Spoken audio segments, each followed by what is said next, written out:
I'm an emergency medicine physician. What I see are when things go wrong.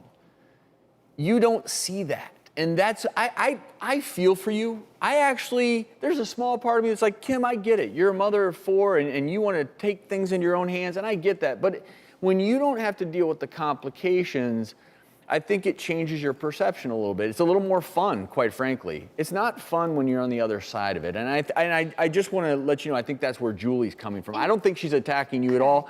It's again, trying to highlight when you see the complications, you become passionate in a different way. And I think what you're hearing people plead with you is, in order to minimize risk, the only people doing this should be trained individuals. And I think that's the concern. Your face was messed up by a trained individual. And that's the point. It can happen. It can happen no matter what. How did I learn? How did I get to the point where I felt comfortable doing this to myself? I went on YouTube and I watched a myriad of other doctors doing it. And guess what? The one thing that they never talked about when they were showing how to inject lips or anything else in the face, they never once talked about vascular occlusions. Guess what my video did? 100% showed all of the horrific side effects you can get from injecting an artery with hyaluronic acid. But here's the thing, even experienced injectors, they do enough, they will see a complication. And it is gonna be that teenage girl who inadvertently, like you said in your video, next I'm doing around my eyes and my temples, huge risk sites for blindness, necrosing half of your nose. This is going to happen, and the only difference, sadly, is that what she's saying, she reported you to the nursing board, the medical board. The only reason they can't come after you is because you're not really trained and licensed as a nurse or a doctor.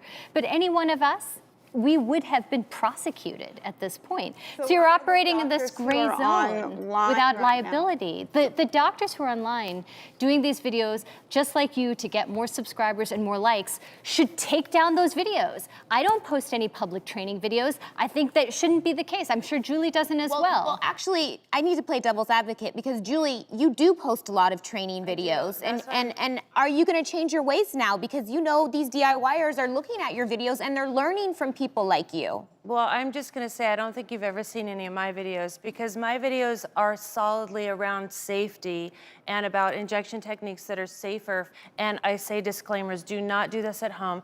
Do not buy fake product on the internet because those products are forever a lot of times.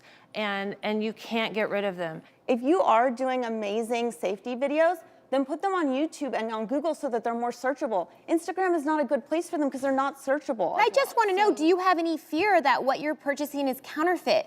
The counterfeit market is ripe right now. They can copy anything. Their printing mechanisms are so advanced that they can make something look identical to a product in your office.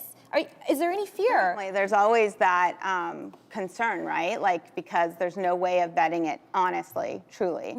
And so one of the things that I rely a lot on is other people's previous experience and talking to them and where they bought it from and what they experienced from that specific product. What if it's a bad batch? What if it was stored improperly? I mean, I always inject on my wrist first to test to see like what's going to happen. Like, am I allergic to it? Is something, going to be weird about it? But what if one of the people viewing your videos doesn't do that? Or what if they get something that's not shipped on dry ice? I can't control what people do. It's like anything online on the internet. You cannot control people's bad, risky behavior. But you can't fuel it and abet it either. You can't give them the manual for bad behavior as well. All right, the one thing that I will say is that I'm happy that you are at least concerned about safety. I'm gonna give you that because I know that you are aware of the safety issues.